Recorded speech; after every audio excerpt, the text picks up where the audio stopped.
అన్న క్యాంటీన్లకు సంబంధించి చంద్రబాబు గారు ఒక కొత్త కాన్సెప్ట్ చెప్పారు. ఒకటి, డైలీ ఈ 183 తేబోతున్నామని చెప్పారు కదా, అందులో భోజనం అది ఏర్పాటు చేస్తామని చెప్పారు.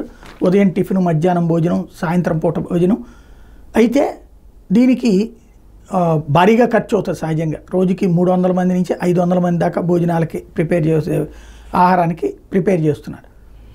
అయితే ఇంతకుముందు కూడా చూసాం, క్యూలు బార్లు దిగుతూ ఉండేవాళ్ళు, ఒక సర్టన్ టైం అయిపోయాక ఆగిపోయేది, అంతమంది వరకే ఉంటుంది.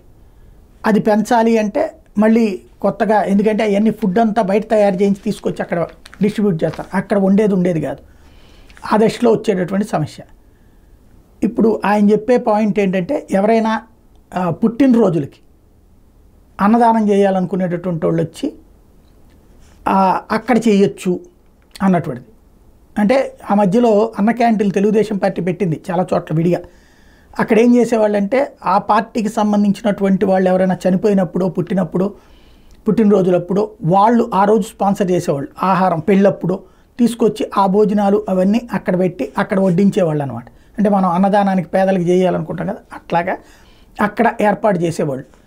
ఇప్పుడు పుట్టినరోజుల వరకు ఆ తరహాలో అనుమతించాలి అన్నటువంటిది నిర్ణయించుకున్నట్టు నిన్న కుప్పంలో చంద్రబాబు గారు చెప్పిన దాన్ని బట్టి అర్థమవుతోంది.